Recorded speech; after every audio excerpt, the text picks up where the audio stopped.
Tengan todos muy buenos días, bienvenidos a nuestra sección del noticiero diario de un pedagogo.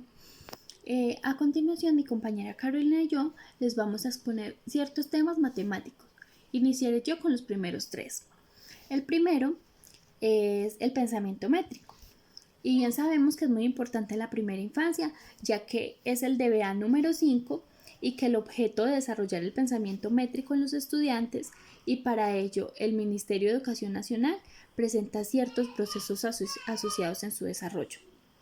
Cada uno de estos contiene información relevante como conceptos, estrategias pedagógicas y entre otros tips que nos pueden servir a los docentes para enseñar este pensamiento métrico. Todo esto debe ser tenido en cuenta y por consiguiente adquirir las competencias necesarias en torno al pensamiento métrico. Dependerá de gran medida del desarrollo de los siguientes procesos asociados que conllevan los demás temas a partir de esto. El segundo tema a exponer son las unidades de la medida. Y la medida es un conocimiento social que la escuela delega a menudo al entorno familiar y al entorno social. De modo que se puede interpretar que los niños adquieren los conocimientos vinculados a la medida fuera de la escuela. Pero en realidad este aprendizaje muchas veces no se produce y lamentablemente la medida se introduce y desarrolla posterior en la etapa de la educación primaria de forma algorítmica, centrándose en la transformación de unidades y perdiendo el sentido de la unidad de la medida en sí. Para esto y para la enseñanza de esto debemos tener en cuenta tres aspectos. El primero es la preparación de la medida, y en esta fase los alumnos identificarán las magnitudes y para ello realizarán actividades de comparación utilizando cuantificadores, por ejemplo, más que, menos que, igual que. Como segundo es la cuantificación de la medida, y esta es la fase en la que aparece una unidad y las primeras unidades que utiliza el niño son el propio cuerpo, por ejemplo, las palmas o los pasos. Y a continuación, las unidades convencionales del sistema métrico decimal, como metros, gramos, litros, etc. Y ya el sistema de medida decimal aparecen los múltiplos y los submúltiplos de las unidades de referencia de las diferentes magnitudes, aunque esta fase ya no es propia pues de la educación infantil, pero también es importante en este tema. Como tercer tema, les expondré la magnitud y la medida y la importancia que tiene en la primera infancia. Un dato curioso importante que debemos saber es que el investigador que más aportaciones ha hecho en el campo del desarrollo de las naciones sobre la magnitud y la medida ha sido Piaget. Piaget y sus colaboradores admiten que el niño ha de superar una serie de estadios en el proceso de adquisición de los conceptos referidos a las distintas magnitudes y a la medida de las mismas.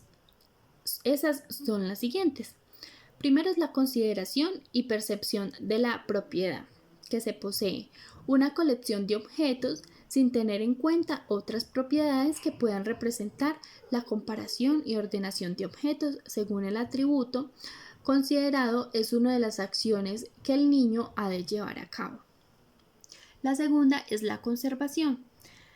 La propiedad que estamos destacando permanece constante aunque el objeto cambie de posición o de forma. Como segundo acontecimiento a saber es que Piaget también distingue estadios del desarrollo de la conservación. En un primer estadio, que es la primera infancia y lo que nos interesa, es que el niño pequeño da muestras de no haber asimilado la idea de conservación de la longitud, cuando considera que los dos segmentos son desiguales porque sus extremos no están alineados. En cuanto a la superficie y volumen, considera mayor aquel tiene mayor dimensión lineal. En este estadio es usual que utilice percepciones visuales y no utiliza un instrumento intermedio al establecer comparaciones de la característica señalada y no utiliza significativamente los instrumentos de medida, siendo los errores más cometidos al superponer las unidades.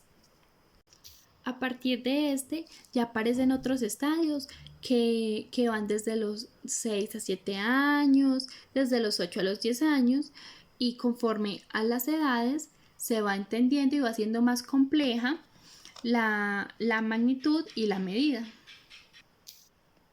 A continuación, mi compañera Carolina les explicará otros 3 temas que hacen parte de la matemática y su importancia en la primera infancia. Buenas tardes, mi nombre es Carolina Meneses Navarrete. En esta sección vamos a hablar de la relación de orden, de la equivalencia entre magnitudes y de las etapas del desarrollo del niño métrico. Empezando, vamos a hablar de la relación de orden. La relación de orden es cuando le enseñamos a los niños los números mayores, menores e iguales que otro número.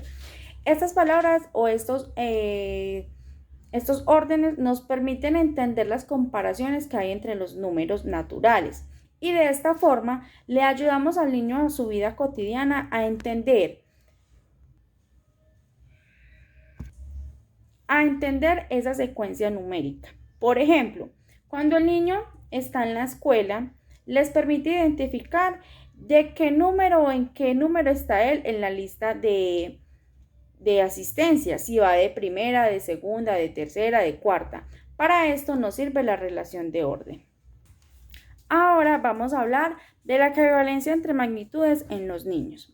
La equivalencia entre magnitudes, como bien sabemos, es todo aquello que podemos medir, como cuál, como la longitud, como el tiempo, como los líquidos, entre otros.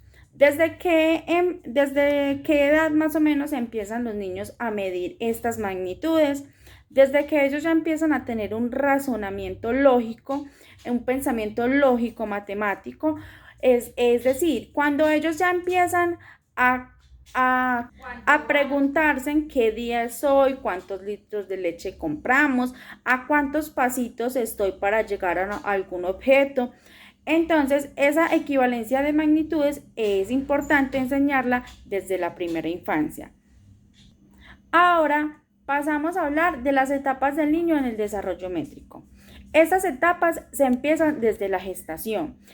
Es decir, desde la gestación se empieza a medir cuánto mide el niño, cuánto pesa, luego al nacer vuelve y hacen este proceso y así sucesivamente para poder llevar un desarrollo del niño, un desarrollo y un crecimiento del niño que sea físico. Listo, esto es todo por hoy. Muchísimas gracias por habernos escuchado.